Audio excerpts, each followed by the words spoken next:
आइए श्रोता, आप सुनते हैं एक विशेष कार्यक्रम किसान दिवस।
किसानों के अथक प्रयासों का ही नतीजा है कि आज भारत घरेलू खाद्य आपूर्ति के साथ साथ दूसरे देशों का भी पेट भर रहा है। वैसे तो किसान एक औहदा है जो अपने सम्मान के लिए किसी दिन का मोहताज नहीं। इनके योगदान को जितना सराहा जाए उतना कम है। तभी तो सरकारें लगातार किसानों के लिए कल्याणकारी योजना चला रही हैं। सिर्फ खेती किसानी तक ही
पहले तो आपका स्वागत है हमारे आज के इस कार्यक्रम में।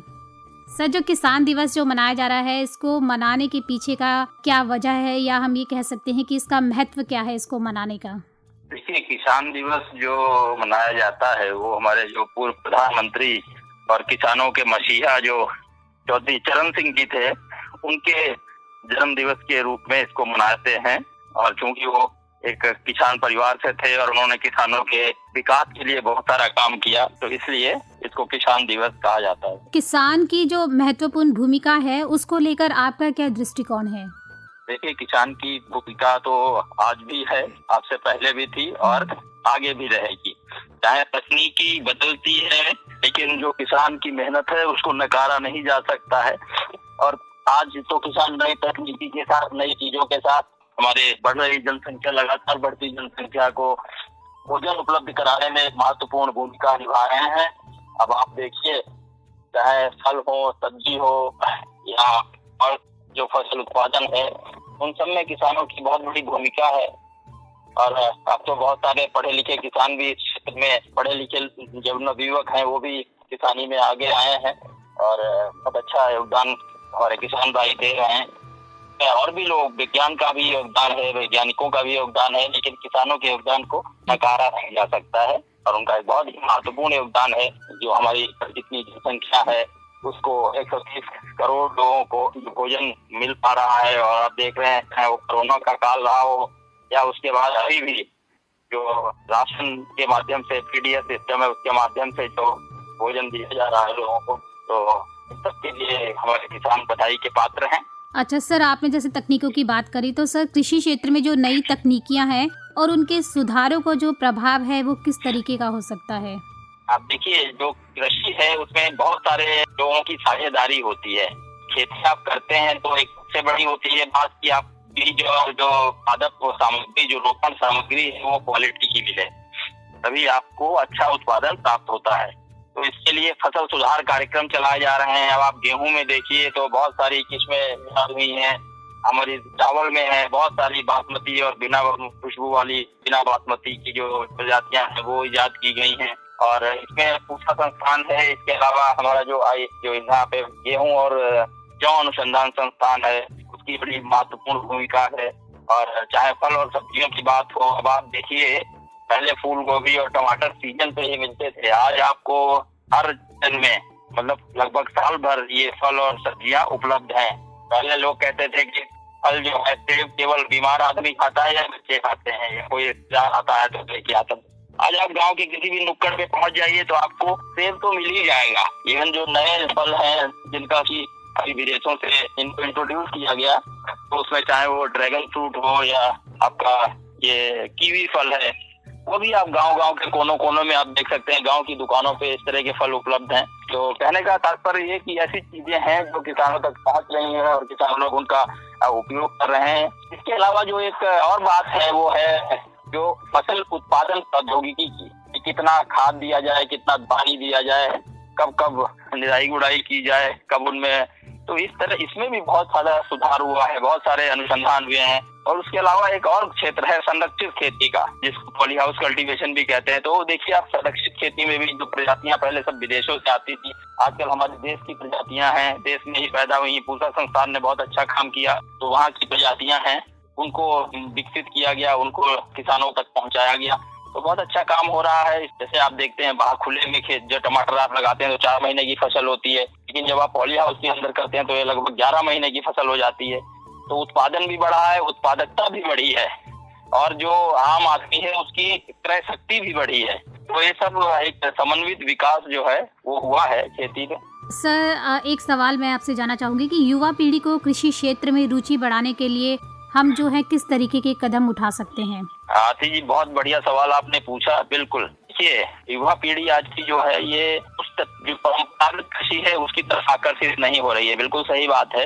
लेकिन जो मॉडर्न टेक्नोलॉजी हैं, चाहे वो ये हमारी पॉली हाउस कल्टीवेशन हो, प्रोटेक्टेड कल्टीवेशन हो, चाहे बी कीपिंग हो, मधुमक्खी पालन है, मशरूम उत्पादन है, इसके अलावा भी जैसे प्रोसेसिंग की है, जो अचार, चटनी, मुरब्बा और इस तरह की जैम, जेली, इनकी जो फैक्ट्रीज लगाते हैं, छोटे छोटे यूनिट्स लगाते हैं, तो इनकी उत्पादन इकाइयां भी बहुत लग रही हैं। और युवा पीढ़ी को हम इस तरफ मार्गदर्शित कर सकते हैं। आजकल नर्सरी है, उसका उत्पादन के लिए उनको कर सकते हैं। उसमें भी अगर आप एडवांस में जाएं तो टिश्यू कल्चर, तो जहाँ जहाँ तकनीकी का इस्तेमाल हो रहा है वहाँ पे हमारी युवा पीढ़ी उस माध्यम में अग्रसित हो रही है। और दूसरा एक और हिस्सा है खेती का, जिसे हम ऑर्गेनिक फार्मिंग कहते हैं। तो ऑर्गेनिक खेती में भी बहुत सारे लोग जुड़ रहे हैं, और अभी बहुत जल्दी ही आपने देखा होगा पिछले साल, क्योंकि ये जो हमारा इसका जो वर्ष चल रहा है, ये वर्ष हमारा फ्री अन्न फसलों का है, मिलेट्स का वर्ष माना गया अंतर्राष्ट्रीय स्तर पे। तो मिलेट्स की भी काफी डिमांड हुई है, तो जो मिलेट बेस्ड इंडस्ट्रीज है आप उनको ले सकते हैं। अभी जो एथेनॉल की बात हो रही है कि एथेनॉल को पेट्रोल में मिलाया जाएगा, और उसके लिए भारत सरकार ने कुछ मंजूरी भी दी है। तो अब एथेनॉल उत्पादन कहाँ से होगा? तो एथेनॉल उत्पादन के लिए भी हमारे युवाओं को प्रशिक्षित किया जा सकता है, उनको आगे लाया जा सकता है। तो ऐसे कृषि क्षेत्र में ऐसे बहुत सारे आयाम हैं जहाँ पे हम युवा पीढ़ी को आकर्षित कर सकते हैं। जैसे कि किसानों की समस्या को समझने के लिए हम जो समाज है उसको कैसे जागरूक कर सकते हैं? देखिए, जो हमारा ग्रामीण समाज है उसे तो पूरी तरह वो परिचित है कि किसानों की क्या क्या समस्याएं हैं, क्योंकि उनका रोजमर्रा का आपस में मिलना जुलना होता है। लेकिन जो हमारा शहरी वर्ग है उसको जरूरी है, आपने भी कभी कभी देखा होगा, मैं भी महसूस करता हूँ, जब हम किसी किसान के खेत के पास से निकल रहे होते हैं और वो सब्जी बेच रहा होता है या फल बेच रहा होता है, तो हम भाव पूछते हैं, भाई अमरूद क्या भाव दिया आपने? 20 रुपए किलो बताया उसने, मान लिया, तो आप जरूर कहेंगे अरे खेत का ही है, 10 रुपए किलो दो ना भाई। ये कौन सी बात हुई? आप रेस्टोरेंट में जाते हैं तब तो वहाँ नहीं पूछते हैं कि ये पिज्जा क्या भाव है, और उस पर टिप और ऊपर से दे के आते हैं। तो जब तक ये मानसिकता हम नहीं बदलेंगे, तो ये मानसिकता जो हमारा शहरी वर्ग है उसको बदलने की जरूरत है। कि जब हम किसान से सीधे खरीद रहे होते हैं, वैसे ही हमें इतना सस्ता मिल रहा होता है और उस पे भी हम फ्री में लेना चाहते हैं, तो इस मानसिकता को हमारे जो शहरी वर्ग है उसको बदलना चाहिए। और क्योंकि किसान भी खेत से ही दे रहा है, लेकिन फिर भी उसमें उत्पादन लग रहा है, तो ये चीज जब वो नहीं बेच रहा होगा, कोई दूसरा वेंडर लेके आपको देगा, तो वो 20 रुपए की जगह आपसे 60 रुपए ले रहा होगा, और आप खुशी खुशी दे रहे होंगे। क्योंकि जब आप रेस्टोरेंट में जाते हैं तब आप वही पैसा देते हैं, उन्हीं चीजों के लिए देते हैं, लेकिन जहाँ आपको शुद्ध मिल रहा है वहाँ आप नहीं दे रहे हैं। तो ये जो मानसिकता है ये लोगों को समझना चाहिए। और किसानों को, जो किसान हैं जो अपने खेत से बिक्री कर रहे होते हैं, साग हो, सब्जी हो, फल है या और भी चीजें हैं, तो उसमें हम लोगों को थोड़ा सा ये सोचना चाहिए कि वो फ्री में नहीं पैदा हो रहा है, उसकी भी उतनी ही लागत है, तो उसको शहरी वर्ग को इस माध्यम से इस चीज पे सोचना चाहिए। सर, जैसे कि आप पूसा संस्था से, तो सर मैं ये भी जानना चाहूँगी कि जो पूसा संस्था है वो और किस तरीके के जैसे कार्य हैं जो हमारे किसान भाइयों के लिए कर रही है, जिससे कि उनकी उपज है वो एक बढ़ सके और जो उनकी फसल है उनकी भी उत्पादकता में वृद्धि हो सके? देखिए, हमारे यहाँ जैसे भी हमारा जो भारतीय कृषि अनुसंधान परिषद का एक संस्थान है, राष्ट्रीय पादप आनुवंशिकी संसाधन ब्यूरो, जिसको NBPGR कहते हैं। तो हम लोग यहाँ पे विभिन्न तरह के पादप सामग्री जो कि आज है और जो खेती होती जा रही है, एक ही तरह की हाइब्रिड किस्में लग रही हैं, तो परंपरागत फसलें हैं, उनके जो जंगली रिश्तेदार हैं वो सब खत्म होते जा रहे हैं, तो हम उनका संरक्षण करते हैं और इसी जो संरक्षित जैव द्रव्य ज्वलन द्रव्य है, इसको पूसा संस्थान या ऐसे अन्य दूसरे संस्थानों में लोग संशोधित करके नए प्रजातियों के रूप में उनको बाहर लाते हैं और वो प्रजातियां किसानों तक पहुंचती हैं। इसके अलावा संस्थान प्रसार का कार्यक्रम भी चलाते हैं, जहां किसानों को बुलाते हैं विभिन्न कृषि विज्ञान केंद्रों के माध्यम से और यहाँ पे विभिन्न तरह की ट्रेनिंग दी जाती है, उनको प्रशिक्षण दिए जाते हैं ताकि वो अपने अपने क्षेत्र में पारंगत हों और अपनी खेती को बहुत अच्छी तरीके से करें और अच्छा उनको उत्पादन मिले और अच्छा उससे मुनाफा उनको प्राप्त हो। तो ये सब क्रियाएं जो है विभिन्न हमारे जो भारतीय कृषि अनुसंधान परिषद के संस्थान है वो सब एक काम करते रहते हैं। आखिरी सवाल आपसे कि सर, किसान दिवस के मौके पर आप हमारे सुनने वाले जो श्रोता हैं या हमारे जो किसान भाई हैं, उनके लिए आप क्या संदेश देना चाहेंगे कि वो खेती की जो नई नई तकनीकी है उससे रूबरू होते रहें और अपनी जो फसल है उसकी उत्पादन क्षमता को बढ़ाते रहें? देखिए, एक तो सबसे पहली बात ये है कि भाई कृषि ही वैसा ही व्यवसाय है और आज का नहीं, परंपरागत व्यवसाय है। जब से लोग पैदा हुए हैं, जब से इंसान धरती पे आया है, तब से कुछ खा पी रहा है और जब तक इंसान रहेगा तब तक कृषि रहेगी। तो लोगों को ये समझना चाहिए, ये भी एक तरह का व्यवसाय है। हम किसी नौकरी करते हैं, कोई धंधा पानी करते हैं, तो वैसे ही कृषि भी एक धंधा है, तो इसको उससे कमतर नहीं आंका जाना चाहिए और लोगों को थोड़ी जागरूकता होनी चाहिए। जैसे हम मेले लगते हैं बहुत सारे, आप देखेंगे प्रगति मैदान में या दूसरी जगह पे, तो लोग वहाँ जाते हैं, लेकिन हमारे यहाँ जब कृषि मेला लगता है तो लोग सोचते हैं कि इसमें तो खाली किसान ही आए, हमारे लिए नहीं है। तो शहरी वर्ग को इस जो अवधारणा है उसको तोड़ना चाहिए और बहुत हद तक तोड़ा भी है लोगों ने। अब देखते हैं हम, चाहे हमारे पूसा संस्थान में मेला हो या दूसरी जगहों पे मेला होता है, तो आम जनमानस भी इस मेले में सहभागिता करता है और मैं तो सबसे आग्रह करूंगा कि अधिक से अधिक लोग ऐसे मेलों में जाएं और किसानों की हौसला अफजाई करें, क्योंकि वही हमारे अन्नदाता हैं। तो अन्नदाता को बहुत बहुत नमन। सर, आपने ये जानकारियां हमसे साझा की, इसके लिए आपका बहुत बहुत धन्यवाद। धन्यवाद।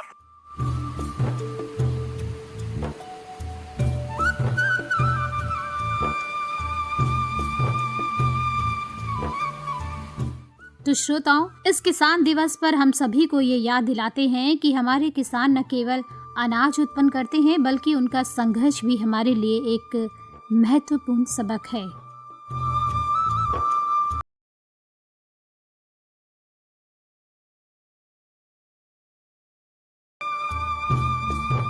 तो आज के कार्यक्रम में बस इतना ही। मैं आरती लेती हूँ आपसे विदा और आप सुनते रहिए अपना रेडियो 96.9 FM।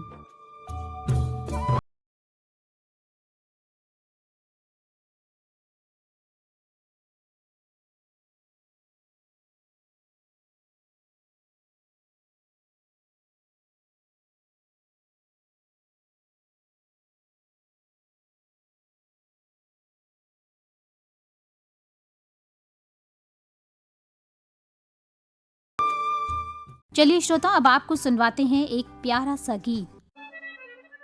स्वर्गीय पंडित काम सिंह जी ने भजन के माध्यम से समझाया कि इंसान को हर समय शुभ कर्म करने चाहिए, अच्छे कर्मों का वो परमात्मा अच्छा फल दिया करता है। चिंता चिता के समान हुआ करती है। कैसे?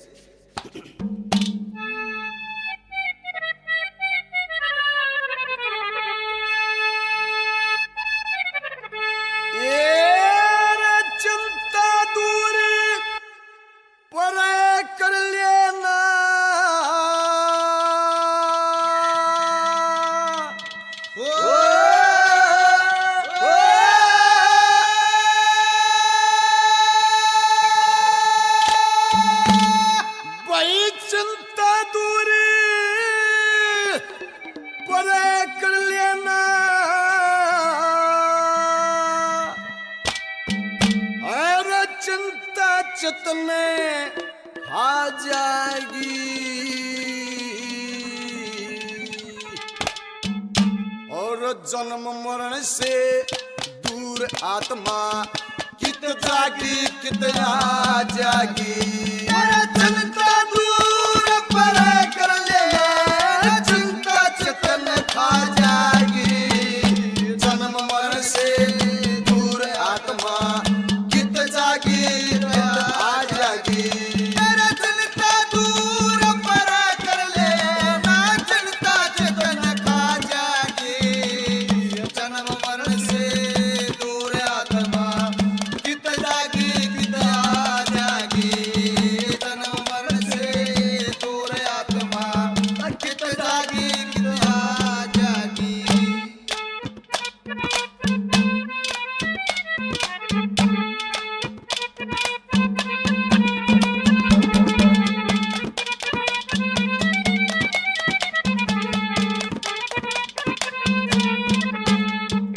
वे जो हो गया सो ठीक होया, जो हो गया सो ठीक होया, जो होगा सो अच्छा होगा।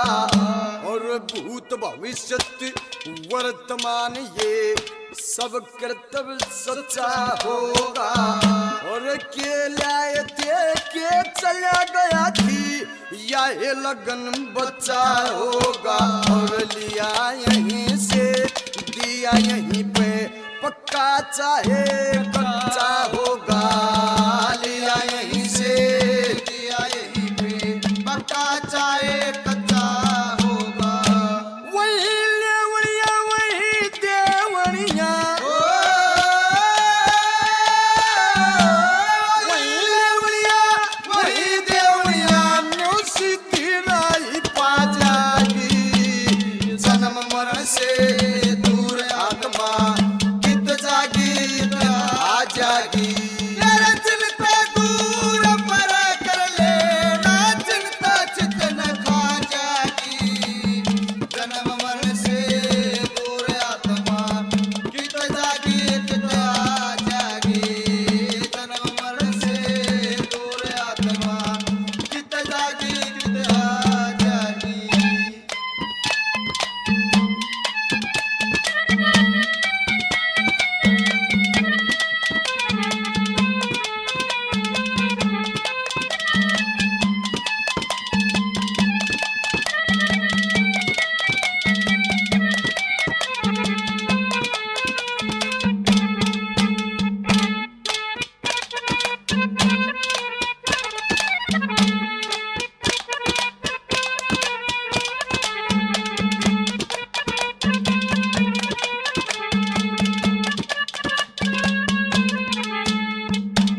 ये खाली आए रे खाली जाना, रोवण का के दुख होगा। कल और ने आज तने किसी ने तड़के दुख होगा। और हम किसी के ना कोई हमारा कर्म करे ते सुख होगा। ईश्वर और मृत्यु याद रहे फिर धर्म करण में रुक होगा। ईश्वर और मृत्यु याद रहे फिर धर्म करण में रुक होगा। अरे धर्म की नैया व्यथा जीवन में, धर्म की नैया व्यथा जीवन में। अरे पल्ले पार तेरा जागी, जन्म मरण से दूर आत्मा कित जागी कित आ जागी। मेरा चिंता दूर पर कर ले, ना चिंता चित न खा जागी। जन्म मरण से दूर आत्मा कित जागी कित आ जागी। जन्म मरण से दूर आत्मा कित जागी कित आ जागी।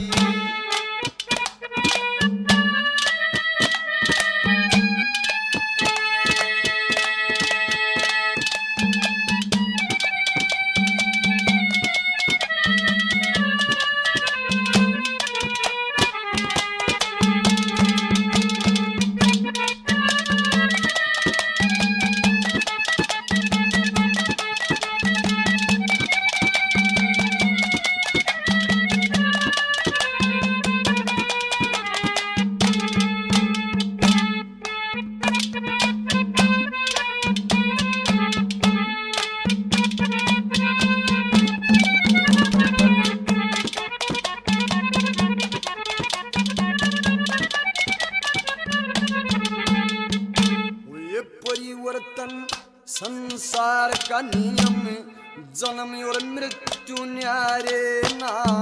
ईश्वर के घर में रहे कोई किसी के सगे संबंधी रे प्यारे ना। और कर्म के फल भोगन में हम किसके कोई हमारे ना, और दुख सुख रोग धन कंगाली में लिए देख एक से सारे नारे, दुख सुख रोग धन कंगाली में लिए देख एक से सारे नार। अपना पराया देता पराया, अपना पराया देता पराया, वही बुद्धि बनला जागी, जन्म मरण से दूर आत्मा कित जागी प्यार जागी। अरे चलता दूर पर कर ले ना, चलता चितन खा जागी, जन्म मरण से दूर आत्मा कित जागी कित आ जागी, जन्म मरण से दूर आत्मा कित जागी कित आ जागी।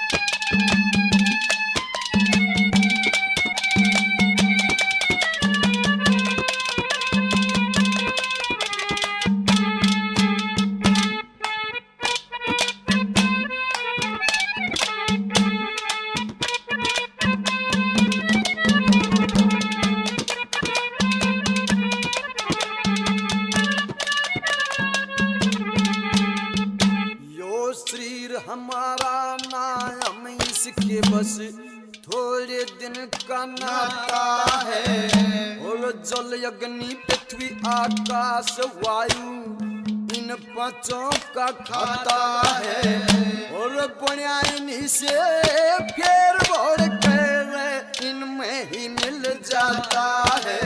जो जिसका था चला गला फिर तू क्यों रोदने मचाता है, जो जिसका था चला गया फिर तू क्यों रोदने मचाता है।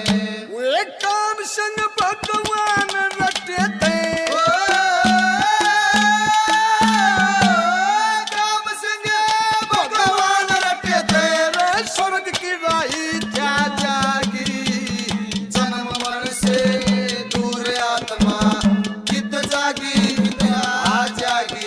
अरे चलता दूर पर कर ले ना, चलता चितन खा जागी, जन्म मरण से दूर आत्मा कित जागी कित आ जागी, जन्म मरण से दूर आत्मा कित जागी कित आ जागी।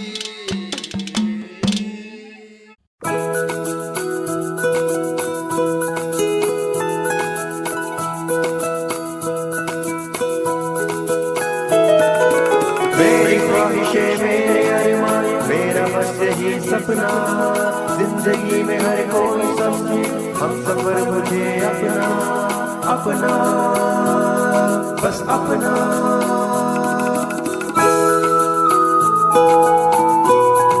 अपना रेडियो 96.9 FM। अपना बस अपना। श्रोता, अभी आप सुन रहे थे एक विशेष कार्यक्रम किसान दिवस पर, और आइए अब सुनते हैं हमारा अगला कार्यक्रम अपनी चौपाल, जिसे प्रस्तुत कर रही हैं अनुराधा।